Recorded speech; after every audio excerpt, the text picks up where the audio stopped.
اب میں ام المؤمنین سیدہ ام حبیبہ بنت سفیان رضی اللہ عنہا کے بارے میں بتاتا ہوں۔ آپ رضی اللہ عنہا کا نام رملہ، کنیت ام حبیبہ، والد کا نام ابو سفیان اور والدہ کا نام صفیہ تھا۔ بعض مؤرخین نے آپ کا نام ہند بھی لکھا ہے۔ معاویہ رضی اللہ عنہ کی بہن تھی، اعلان نبوت سے 17 سال پہلے پیدا ہوئی، شروع ہی میں مسلمان ہو گئی تھی۔ ان کا پہلا نکاح عبید اللہ بن جہش سے ہوا تھا۔ دونوں میاں بیوی بیک وقت مسلمان ہوئے اور دونوں نے ایک ہی وقت میں ہجرت حبشہ کا شرف حاصل کیا۔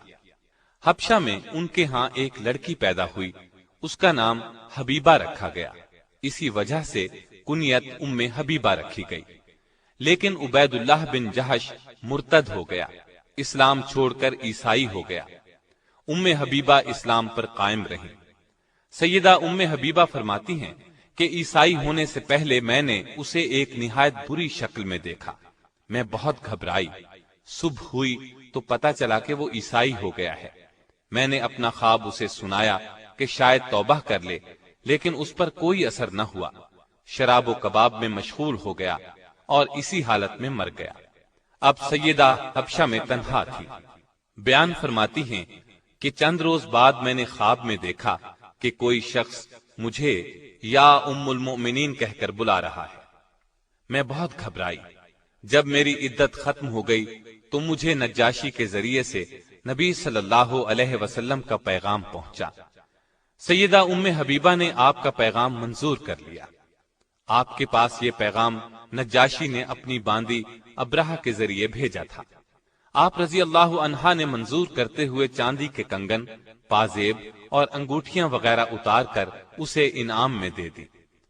شام ہوئی تو نجاشی نے سیدنا جعفر طیار اور دوسرے مسلمانوں کو جمع کر کے خود ان کا نکاح پڑھا۔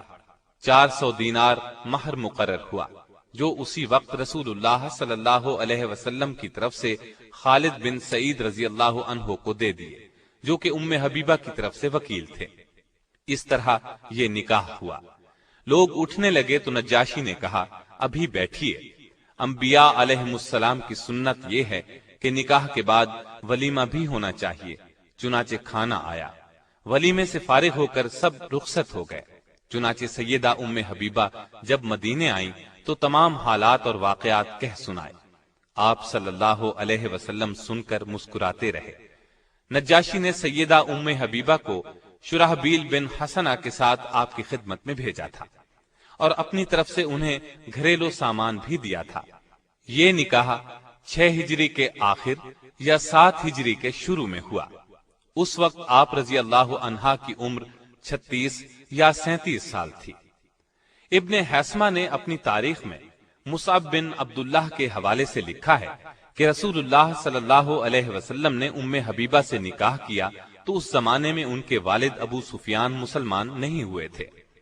سیدہ ام حبیبہ صورت اور سیرت دونوں کے لحاظ سے ممتاز تھی۔ آپ رضی اللہ عنہا کی روایت کردہ احادیث 65 ہیں۔ آپ کو اسلام اور رسول اللہ صلی اللہ علیہ وسلم سے بہت محبت تھی۔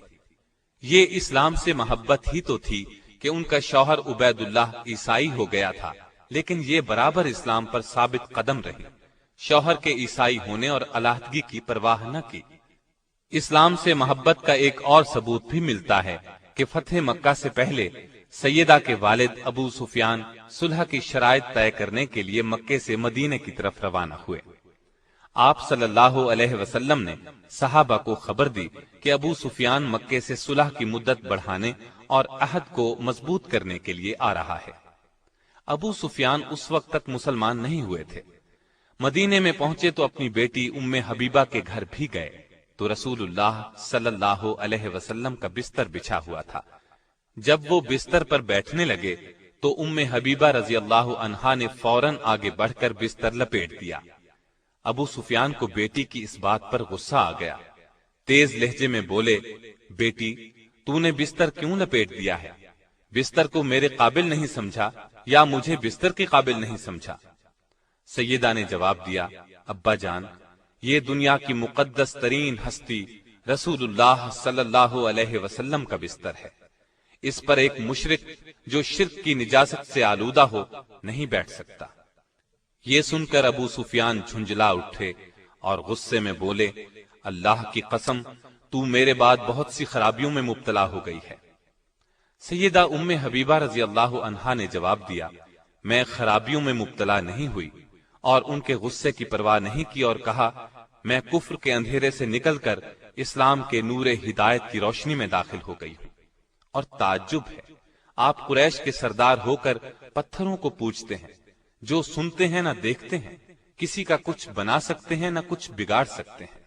آپ حدیث پر شدت سے عمل کرتی تھیں، دوسروں کو بھی اس کی تاکید کرتی تھیں۔ وفات کے وقت سیدہ عائشہ رضی اللہ عنہا اور سیدہ ام سلمہ رضی اللہ عنہا کو بلایا اور فرمایا، مجھ میں اور تم میں وہ تعلقات تھے جو سوکنوں میں ہوتے ہیں، ہم میں کبھی کبھی بتقاضائے بشریت کوتاہی ہو جاتی تھی، اس لیے مجھے معاف کر دیجئے اور میرے لیے دعائے مغفرت کیجئے۔ اس پر سیدہ عائشہ رضی اللہ عنہا نے فرمایا، تم نے مجھے خوش کر دیا، اللہ تمہیں بھی خوش رکھے۔ آپ رضی اللہ عنہا فطرتاً نیک تھی، ان کی ایک حدیث سے دین کی محبت کا اندازہ ہوتا ہے۔ فرماتی ہیں، میں نے رسول اللہ صلی اللہ علیہ وسلم سے سنا ہے، جو شخص دن اور رات میں 12 رکعت نماز نوافل ادا کرے، اس کے لیے جنت میں گھر بنایا جائے گا۔ اس کے بعد فرماتی ہیں، جب سے میں نے آپ صلی اللہ علیہ وسلم سے یہ بات سنی، ہمیشہ نوافل پڑھے، کبھی ان کو ترک نہیں کیا۔ آپ رضی اللہ عنہا کے ہاں عبید اللہ بن جہش سے 2 بچے پیدا ہوئے، ایک عبداللہ، دوسری حبیبہ۔